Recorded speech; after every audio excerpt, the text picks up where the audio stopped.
आज मैं आपके बीच फिर एक न्यू चैप्टर शुरुआत करने जा रहे हैं और ये चैप्टर का नाम है the pair of linear equation in two. Chapter के जो भी कंसेप्ट्स हैं मैं सारा कंसेप्ट बताऊंगा, फिर चैप्टर के टोटल एग्जांपल्स को करवाएंगे, फिर एक्सरसाइज के क्वेश्चंस को करवाएंगे। तो आप लोग मेरे साथ बने रहें और नोट भी कीजिए, क्योंकि जो मैं पढ़ाऊँगा उसको कॉपी में लिखते जाइएगा, उससे क्या होगा फिर आपको दिक्कत नहीं होगी। जय हिंद बच्चों, आज मैं आपके बीच फिर एक न्यू चैप्टर शुरुआत करने जा रहे हैं और ये चैप्टर का नाम है the pair of linear equation in two variable. बहुत ही मज़ेदार चैप्टर है। क्लास 10 सीबीएसई बोर्ड 2026 में जो भी बच्चे एग्ज़ाम्स देने वाले हैं, मैं उनके लिए एक कंप्लीट वीडियो लेकर के आ रहा हूँ। मैं इस वीडियो में आपको पहले जितने भी चैप्टर के जो भी कंसेप्ट्स हैं मैं सारा कंसेप्ट बताऊंगा, फिर चैप्टर के टोटल एग्जांपल्स को करवाएंगे, फिर एक्सरसाइज के क्वेश्चंस को करवाएंगे। तो आप लोग मेरे साथ बने रहें और देखिए, अब यदि हम लोग शुरू किए हैं तो इसको अंत भी करेंगे और आप लोग बने रहिए और पेन पेपर लेके बैठिए और पेपर में नोट भी कीजिए, क्योंकि जो मैं पढ़ाऊँगा उसको कॉपी में लिखते जाइएगा। उससे क्या होगा फिर आपको, जिन बच्चों को इस चैप्टर का पीडीएफ चाहिए, मैं जिस तरह से स्क्रीन पर लिख रखा हूँ इस तरह का एक एक पॉइंट, एक एक टॉपिक बाय टॉपिक, हर एक कंसेप्ट को मैं पूरा किया हूँ वीडियो लेक्चर में। तो यदि आप इसका पीडीएफ लेना चाहते हैं तो आपको पीडीएफ भी मिल जाएगा, सब फ्री ऑफ कॉस्ट के लिए भी मैं बता दूंगा कैसे आपको मिलेगा, वो भी मैं आपको इन्फॉर्मेशन दे दूंगा। Pair of linear equation in two variable हमारा चैप्टर का नाम है। चैप्टर बहुत ही ज़बरदस्त है। बोर्ड एग्ज़ाम में इस चैप्टर का वेटेज है, पहले तो 20 मार्क्स का क्वेश्चन पूछा जाता था, इसमें 20 नंबर का, पहले एग्ज़ाम में 20 नंबर का इससे क्वेश्चन पूछा जाता था। पर अभी न्यू पैटर्न पे कुछ क्वेश्चंस को कम कर दिया गया है, 12 से 15 नंबर का क्वेश्चन रहेगा। इस चैप्टर से एक या दो question, minimum 2 question long question रहेगा ही रहेगा। लॉन्ग क्वेश्चन बोर्ड्स एग्ज़ाम में 100% रहेगा ही रहेगा। इसलिए आप इस चैप्टर को अच्छा से पढ़िए। यदि आप क्लास 9th में लीनियर इक्वेशन को पढ़े होंगे तो उसी से रिलेटेड ये चैप्टर है। और इसमें है क्या, ये इसका नाम है pair of linear equation in two variable. देखिए नाम है पेयर, और इस पेयर का मतलब होता है क्या, जोड़ा। जैसे मान लीजिए कि हम गए दुकान, चैप्टर है पेयर का मतलब होता है जोड़ा। जैसे मानिए आप दुकान जाते हैं, आप बोलते हैं कि भैया हमको, हाँ कपड़ा दुकान में गए, आप बोले हमको मौजा दीजिए, जूता दीजिए, तो वो आपको एक पीस नहीं देगा, जब भी देगा एक जोड़ा देगा। एक जोड़ा मतलब 2 पीस, एक जोड़ा मतलब 2 पीस। तो कोई ऐसे उसको हम लोग बोले, इस तरह का ही हमारा यहाँ इक्वेशन होगा, इस तरह का हमारा यहाँ क्या होगा, इक्वेशन होगा। Linear equation in two variables हम पिछले चैप्टर में पढ़े थे। वेरिएबल्स के बारे में हम थोड़ा सा आपको थोड़ा चर्चा कर देते हैं, थोड़ा समझ लीजिए कि लीनियर नाम इसका इसलिए पड़ा, इसका नाम लीनियर इसलिए पड़ा क्योंकि इस का पावर जो होगा ना, पावर होगा 1, पावर क्या होगा 1। और इक्वेशन इसलिए हुआ क्योंकि लगा हुआ है इक्वल का साइन, इक्वल का साइन, इक्वल का साइन, इसलिए कहेंगे इसको इक्वेशन। कोई भी पॉलिनोमियल्स में, कोई भी पॉलिनोमियल्स में यदि आप इक्वल का साइन लगाते हैं तो वह आपका लीनियर, वह आपका इक्वेशन कहलाता है। किसी भी पॉलिनोमियल्स में यदि आप इक्वल का साइन लगाते हैं तो वह आपका पॉलिनोमियल कहलाता है, वो आपका इक्वेशन कहलाता है। क्या कहलाता है, वो आपका इक्वेशन कहलाता है।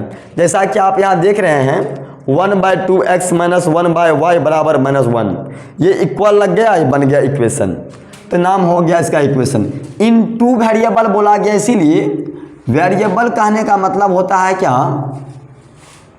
वेरिएबल का मतलब होता है कि x y z ABCD इस तरह का, यानी कि एक ऐसा क्वांटिटी जिसका वैल्यू वेरिएट करता हो, एक ऐसा क्वांटिटी जिसका वैल्यू वेरिएट करता हो, वेरिएट मतलब चेंज करना, वेरिएट मतलब चेंज करना, जिसका वैल्यू चेंज करता हो, उसको हम लोग बोलेंगे क्या, वेरिएबल्स।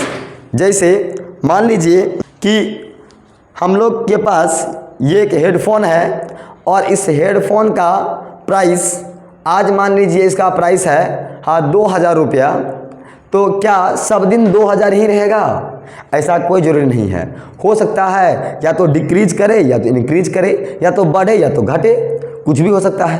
क्या समझे? ऐसा कोई ज़रूरी नहीं है कि यदि इसका प्राइस अभी 2000 है तो सब दिन 2000 ही रहेगा। प्राइस बढ़ भी सकता है, प्राइस घट भी सकता है। मान लीजिए कि ये मानिए मार्कर है, इस मार्कर का प्राइस अभी है 15 रुपया, तो क्या पूरा ज़िंदगी सब दिन 15 ही रहेगा? ऐसा कोई ज़रूरी नहीं है। आज 15 है, कल 16 भी होगा, हो सकता है 10 भी हो सकता है, घट भी सकता है, बढ़ भी सकता है। तो वेरिएबल्स का मतलब होता है एक ऐसा क्वांटिटी जिसका वैल्यू वेरिएट करता हो, जिसका वैल्यू बदलते रहता हो, है ना। जैसे आप गाय देखे हैं, गाय आप लोग देखे होंगे। गाय को आप क्या कीजिए, फील्ड में एक रस्सी से बांध के छोड़ दीजिए। देखिए कुछ वह किसी एक जगह नहीं खाएगा, कुछ यहाँ खाया, कुछ यहाँ खाया, कुछ यहाँ, कुछ यहाँ, कुछ यहाँ। घास को कुछ जगह पे घूम घूम के वो घास को चढ़ेगा जहाँ तक उसका रस्सी जाएगा, है कि नहीं। वो क्या कर रहा है, वो जगह को अपना वेरिएट कर रहा है, चेंज कर रहा है, उसको बोलते हैं वेरिएबल्स। उसको बोलेंगे हम लोग वेरिएबल्स। एक्स वाई जेड ये सब क्या है, मेरा वेरिएबल्स है। अब हम आपसे पूछेंगे कि बताइए आपका एज कितना हो रहा है, तो तुम बोलोगे क्या, सर मेरा एज हो रहा है 15 ईयर्स ओल्ड। क्या वो सब दिन 15 रहेगा? आने वाला 5 साल तक 15 रहेगा? नहीं सर, आने वाला 5 साल बाद वो 20 हो जाएगा, और बीता हुआ 5 साल वो 10 था, है ना। क्योंकि जो वेरिएबल्स होते हैं उसका वैल्यू हमेशा वेरिएट करता है। एक्स हम लोग ने बोलते हैं let the price of the बोतल इज़ एक्स। कहने का मतलब इस बोतल का प्राइस x रुपया है। अब x क्या है, आई डोंट नो। x मतलब कितना रुपया, ये ना हमको पता है ना आपको पता है कि नहीं। हम लोग उसको माने हैं टू फाइंड करने के लिए। उसी तरह का क्वांटिटी है, पर इसमें एक वर्ड लिखा हुआ है क्या यहाँ पे, 2 वेरिएबल्स। वेरिएबल्स तो है सर, पर 2 वेरिएबल्स है। 2 वेरिएबल कहने का मतलब क्या, एक ही इक्वेशन में 2 वेरिएबल कहने का मतलब एक ही इक्वेशन में 2 वेरिएबल रहेगा। जैसा कि आप यहाँ देख रहे हैं, एक है आपको यहाँ पे x और एक है आपको यहाँ पे y। आप देखिए एक है x एक है y। x भी वेरिएबल, y भी वेरिएबल, x भी वेरिएबल, y भी वेरिएबल। एक इक्वेशन 2 वेरिएबल, इसको बोलेंगे the pair of linear equation in 2 variable. Pair क्या बोलेंगे, इसको हम लोग कहेंगे 2 वेरिएबल, इसको हम लोग बोलेंगे 2 वेरिएबल। कोई दिक्कत? अब देखिए मैंने एक वर्ड लिखा है, क्या मैंने लिखा है, an equation of the form A x plus B Y plus C, A x plus B Y plus C, A x plus B Y plus C. ये जो मैंने लिखा है यहाँ पे, an equation in the form A x plus B Y plus C, हाँ, where A B C are real number, A not equal to 0, B not equal to 0।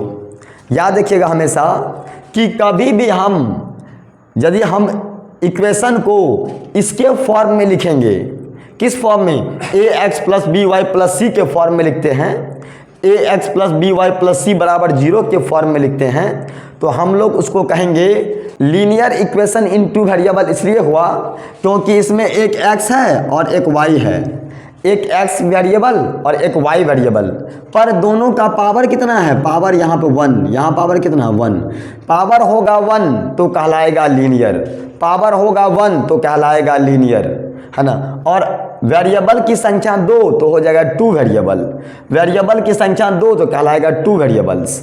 अब देखिए, तो मैंने यहाँ लिख दिया। और ए बी सी क्या है, A B C are real numbers. कहने का मतलब ए के जगह पे कोई ना कोई डिजिट होगा, कोई ना कोई नंबर होगा, बी के जगह पे भी, सी के जगह पे भी, है ना, कोई ना कोई नंबर होगा, पर वह एक बार एक साथ ए और बी दोनों 0 नहीं हो सकता है। हमने यहाँ लिखा A not equal to 0, B not equal to 0। देखिए हो सकता है ए जीरो होगा तो बी जीरो नहीं होगा, बी जीरो होगा तो ए जीरो नहीं होगा। कभी भी पेयर इसमें टू वेरिएबल्स में एक साथ ए और बी जीरो नहीं होता है, कभी भी ए और बी एक साथ जीरो नहीं होगा। इसलिए मैंने लिखा है यहाँ पे A not equal to zero, B not equal to zero. कभी भी एक साथ इक्वेशन में ए का वैल्यू जीरो और बी का वैल्यू जीरो नहीं हो सकता है। यदि जीरो होता है तो कि क्या होगा, सपोज मान लीजिए हम एक इक्वेशन लिखते हैं यहाँ पे 2x प्लस 5y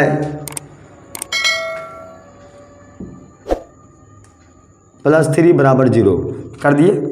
समझिएगा, हम x के जगह पे लिखते हैं क्या, x के जगह पे भी लिखते हैं हम 0, 2 इंटू 0 प्लस 5 इंटू 0 प्लस 3 बराबर 0। देखिए हम एक ही बार में x को भी 0 कर दिए, y को भी 0 कर दिए। देखिए होता क्या है, ये हो जाएगा 0 प्लस 0 प्लस 0 बराबर 0। क्या बचा, क्या बचा, बचा 3। इसीलिए सर, इसीलिए कभी भी इस इक्वेशन में pair of linear equation two variable में एक साथ x का वैल्यू 0 y का वैल्यू 0 नहीं हो सकता है। कभी भी एक साथ x का वैल्यू 0 y का वैल्यू 0 नहीं हो सकता है। जैसा यहाँ देखिए आप, हमने 0 किया, एक बार में दोनों का वैल्यू 0 कर देंगे तो ये मेरा क्या कहलाएगा, ये मेरा देखिए ये मेरा हो गया, बचा ओनली 3। और 3 मेरा क्या है, कांस्टेंट टर्म है। 3 क्या है, 3 एक कांस्टेंट टर्म है। 3 क्या है, 3 एक कांस्टेंट टर्म है। चलिए बहुत अच्छा। और हाँ, एक बार में x 0 हो सकता है, y माने 0 नहीं होगा, या y 0 हो सकता है, x 0 नहीं होगा, इसलिए ऐसा किया गया है। तो मैंने यहाँ लिखा क्या, इसका जनरल फॉर्मूला होता है क्या, ax plus B Y plus सी बराबर 0। ये है आपको लीनियर इक्वेशन इनटू वेरिएबल का जनरल फॉर्म। किसका है, ये आपको है लीनियर इक्वेशन इनटू वेरिएबल का जनरल फॉर्म क्या होता है, ax plus B Y plus सी बराबर 0। याद रखना, मैंने यहाँ लिखा है x and y are variables, मैंने यहाँ लिख भी दिया है x and y are variables. और उसके बाद हम नीचे में लिखे हैं क्या, नीचे में देखिए यहाँ पे, यहाँ लिखे x and y are variables. ये दोनों वेरिएबल हैं, x का भी वैल्यू चेंज होगा और y का भी वैल्यू चेंज होगा। x का भी वैल्यू चेंज होगा, y का भी वैल्यू चेंज होगा। चेंज मतलब कुछ ना कुछ आते रहेगा, बदलते रहेगा। क्या समझे, हम किसी भी चीज़ के लिए मानते हैं let the x, let the y, हाँ लेट द z नहीं मानते हैं। ये हमारा इसलिए दोनों कहलाया क्या, वेरिएबल्स। वेरिएबल का मतलब चर है, जिसका वैल्यू हमेशा बदलते रहे, इसका वैल्यू हमेशा बदलते रहे। अब मेरे पास एक दिया हुआ यहाँ पे क्या, एग्जाम्पल में मेरे पास एक एग्जाम्पल दे रखा है यहाँ पे 3x माइनस 4y प्लस 2 बराबर 0। 3x माइनस 4y प्लस 2 बराबर 0। प्यारे बच्चों आप देखिए गौर से, 3x, इसमें x क्या है, x मेरा वेरिएबल है, y क्या है, y मेरा वेरिएबल है, और प्लस 2 कांस्टेंट टर्म है, और बराबर 0 ये मेरा क्या वेरिएबल है। आप नोट कीजिए, ऐसा ही कॉपी में लिखिएगा। हमने क्या किया, इसको ऐसा लिख दिया, बता दिया वेरिएबल्स क्या है। अब देखिए यहाँ पे लिखा हुआ है क्या, x माइनस 3y बराबर 0, 2x माइनस 3y बराबर 0। ये 2x माइनस 3y बराबर 0, ये जो मेरे पास एक है linear equation in two variable है। हम इस linear equation in two variable को हम कैसे इसको हम इसके जनरल फॉर्म के अकॉर्डिंग लिखेंगे, इसको इसका जो जनरल फार्मूला है इस पे इसको कैसे सेट करेंगे। देखिए इसमें कहीं पे माइनस का चिन्ह है, प्लस प्लस, कहीं माइनस नहीं है, पर इसमें क्या है माइनस। तो भैया हम करेंगे क्या, 2x प्लस ब्रैकेट बंद कर दिए, माइनस को डब्बा में बंद कर दिए, माइनस 3y प्लस 0 बराबर 0 है ना। क्योंकि यहाँ पे कांस्टेंट टर्म नहीं दिया हुआ था, मैंने कांस्टेंट टर्म को 0 लिख लिया। और ये माइनस का चिन्ह इसका है क्योंकि फॉर्मूला में प्लस का चिन्ह है, तो प्लस होना चाहिए, पर मैंने यहाँ पे लिखा था माइनस, तो मैंने डब्बा में पैक कर दिया। अब देखिए यहाँ पे मैं फिर लिखा यहाँ क्या, a बराबर b बराबर c बराबर। एक बात और याद रखना बाबू, ये कभी भी √2x नहीं होगा, ये ओनली 2 पे रूट है, x पे रूट नहीं है। यदि x पे आप रूट दीजिएगा ना तो वह कभी पॉलिनोमियल नहीं कहलाएगा। हम ये बात आपको पॉलिनोमियल्स में बता चुके हैं कि कोई भी एक्सप्रेशन पॉलिनोमियल्स होने के लिए वेरिएबल्स का पावर नॉन निगेटिव होना चाहिए। कोई भी एक्सप्रेशन पॉलिनोमियल होने के लिए वेरिएबल का पावर नॉन निगेटिव होना चाहिए। नॉन निगेटिव बोले तो पावर उसका जो भी होगा वो भिन्न फ्रैक्शन में नहीं होना चाहिए। x का पावर फ्रैक्शन में नहीं होना चाहिए, x कभी रूट में नहीं होना चाहिए और x कभी निगेटिव नहीं होना चाहिए। यदि ऐसा होगा तो वह पॉलिनोमियल नहीं होगा। तो जैसा कि आप यहाँ देख रहे हैं, हमने रूट से बाहर लिखा है x को, हमने x को रूट से बाहर, y को रूट से बाहर, इसलिए ये मेरा क्या है, ये मेरा एक पॉलिनोमियल भी है और ये मेरा एक linear equation in two variables भी है। Linear equation in two variables भी है। बस में आ गया। मैंने लिख दिया a का वैल्यू √2, b का वैल्यू -√3, c का वैल्यू 0। अब देखिए फिर मैंने एक एग्जांपल दिया यहाँ पे 1/2x - 1/y बराबर -1। मैं इसको रिप्रेजेंट करता हूँ जनरल फार्मूला के टर्म में। किसके टर्म में? जनरल फार्मूला के टर्म में। देखिए कैसे लिखते हैं। हमने क्या किया, 1/2x यहाँ पे माइनस है पर फार्मूला में प्लस है तो मैंने यहाँ प्लस कर दिया और ये माइनस का चिन्ह को डब्बा में ब्रैकेट में डाल दिए। इसको हम क्या किए, ब्रैकेट में डाल दिए क्योंकि वो अपना घर से लेकर के आया है। और यहाँ पे इक्वल टू इस माइनस प्लस को LHS से उस साइड से हम लोग इस साइड कर दिए, मतलब RHS से LHS में कर दिए। ठीक है, तो हम लोग इधर लेके आ गए, ट्रांसपोज कर लिए, इधर माइनस में था इधर प्लस में आ गया और इधर कुछ नहीं बचा तो बराबर 0 कर दिए। अब ये बन गया आपको जनरल फार्मूला के अकॉर्डिंग, ये आपको इसका जनरल फार्मूला के अकॉर्डिंग सेट हो गया। अब आपसे कोई पूछे बताओ हाँ x का वैल्यू a का वैल्यू क्या होगा, बोलेंगे 1/2। a बराबर क्या होगा 1/2, b बराबर क्या होगा -1 और c बराबर क्या होगा 1। बात समझे? ये आपका वैल्यू आ गया जो कि मैंने यहाँ लिख दिया है ना। उसके बाद देखिए जब आप इतना बात समझ गए तो इसके बाद मैं आपको बता रहा हूँ, इसके बाद मैं आपको 1-2 टर्म थोड़ा बता देता हूँ, फिर मैं आपको बताऊँगा solution of linear equation. 1 minute देखिए आप लोग, मैं थोड़ा सा इसको इरेज कर रहा हूँ। देखो बच्चों, मैं आपको बता रहा हूँ एक चीज़, ये कुछ बेसिक टर्म है। मैं पिछले वीडियो में यानी कि पॉलिनोमियल्स में भी मैं इसके बारे में डिटेल्स में बताया हूँ, पर मैं थोड़ा सा इसके बारे में चर्चा करता हूँ जो कि आपको कन्फ्यूजन नहीं हो। सबसे पहला मेरा क्या है, वेरिएबल। वेरिएबल क्या होता है, वेरिंग क्वांटिटी। बोले तो x y z इस तरह से ABC है ना, ये सब का सब क्या है, ये सब का सब वेरिएबल है। क्या है, वेरिएबल है।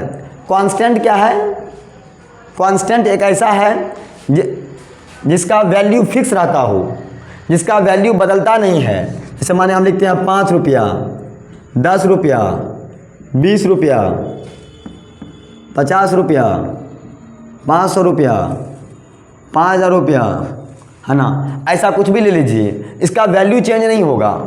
ऐसा नहीं हो सकता है कि आज मैंने 5 रुपया माधव को दिया तो कल माधव 5 का 10 कर देगा। ऐसा संभव नहीं है क्योंकि वो एक कांस्टेंट टर्म है और वो जहाँ रहेगा वहीं रहेगा। आज यदि मान लीजिए हम इस मार्कर को हाँ यहाँ पर रख के चले गए तो कल आएंगे तो वो मार्कर हमको यहाँ से ऊ कोना में मिलेगा, ऐसा संभव नहीं है। उसको बोलते हैं क्या हम लोग, कांस्टेंट टर्म। वो मेरा कांस्टेंट टर्म है। उसके बाद एक होता है मेरा क्या, टर्म। टर्म क्या होता है, सब टर्म को कहते हैं हिंदी में पद, पद कहते हैं। सब अपने आप में टर्म है, सब अपने आप में पद है। कहने का मतलब हम लिखते हैं क्या, 5 भी एक टर्म है। हम लिखते हैं 5x, यह भी एक टर्म है। हम लिखते हैं 5xy, यह भी एक टर्म है। हम लिखते हैं 3x + 5y, यह भी एक टर्म है ना। हम लिखते हैं यहाँ क्या, x, यह भी एक टर्म है। हम लिखते हैं क्या, y, यह भी एक टर्म है। सब अपने आप में एक टर्म है ना। ये कांस्टेंट टर्म है, constant with variable, constant with variable, constant with variable. इसमें 2 गो टर्म है, एक टर्म हो गया ये, एक टर्म हो गया ये। है ना। इसमें एक ये टर्म एक ये टर्म, सब अपने आप में टर्म है, सब अपने आप में पद है ना। मुखिया जी, दुखिया जी, सुखिया जी, सब अपने आप में पद है, क्या समझे। मुखिया जी, दुखिया जी, सुखिया जी, है ना, सब अपने आप में टर्म है। एक होता है क्या, कॉफिशिएंट। कॉफिशिएंट क्या होता है, वेरिएबल के साथ जो मल्टीप्लाई में हो, वेरिएबल के साथ जो मल्टीप्लाई में हो, वेरिएबल के साथ जो मल्टीप्लाई में हो क्या कहलाएगा, कांस्टेंट, ए कॉफिशिएंट। वेरिएबल के साथ जो मल्टीप्लाई में हो क्या कहलाएगा, कॉफिशिएंट। हम लिखते हैं क्या, 6xy, y का कॉफिशिएंट क्या होगा, 6, y का कॉफिशिएंट 6, y का कॉफिशिएंट 6। अब देखिए इसी तरह से 5x क्यूब, x क्यूब का कॉफिशिएंट 5, x क्यूब का coefficient 5, 3x plus 5y square, x का कॉफिशिएंट 3, x का coefficient 3, y square coefficient 5, y square coefficient 5। बस समझ में आ गया, इसमें कोई दिक्कत नहीं है। इसका एक होता है क्या, एक्सप्रेशन। कोई भी वेरिएबल और कांस्टेंट को लिखने का जो प्रोसेस है प्लस माइनस के साथ, वेरिएबल कांस्टेंट विथ ऑपरेशन को एक साथ रिप्रेजेंट करने की प्रोसेस को हम लोग एक्सप्रेशन कहते हैं। वेरिएबल, कांस्टेंट और ऑपरेशन को एक साथ रिप्रेजेंट करने की प्रोसेस को एक्सप्रेशन कहते हैं। एज लाइक ये देखो, ये एक तरह का एक्सप्रेशन है, एक्सप्रेशन की दुकान, यह एक्सप्रेशन है, यह एक्सप्रेस किया गया है। हम लिखते हैं यहाँ पर 3x प्लस 5y प्लस 6 बराबर 0, यह भी एक एक्सप्रेशन है। क्या है, एक एक्सप्रेशन है। हम लिखते हैं 2x प्लस 3y माइनस 7 बराबर 0, यह भी एक एक्सप्रेशन है। हम एक्सप्रेस करने की दुकान है, ये एक्सप्रेस है ना। इसको हटा देंगे, यह भी एक्सप्रेशन, इसको हटा दीजिए, यह भी एक्सप्रेशन। पर इसी में भी लगा दिए हम क्या, इक्वल टू बराबर 0, इक्वल टू बराबर 0। ये मेरा क्या कहलाएगा, ये मेरा कहलाएगा इक्वेशन। क्या कहलाएगा, इक्वेशन। इक्वेशन और एक्सप्रेशन में माइनर डिफरेंस है, इक्वेशन और एक्सप्रेशन में माइनर डिफरेंस है, बहुत छोटा अंतर है। अंतर सिर्फ इतना है कि एक्सप्रेशन में इक्वल का साइन नहीं होता है और इक्वेशन में इक्वल का साइन होता है, इक्वेशन में इक्वल का साइन होता है। प्यारे बच्चों, आपको इतना बात समझ में आ गया होगा। अब जो आपका टॉपिक है न्यू, उसका नाम है solution of linear equation in 2 variable. मैं नेक्स्ट वीडियो में आपसे मिलता हूँ, तब तक के लिए थैंक यू। जय हिंद।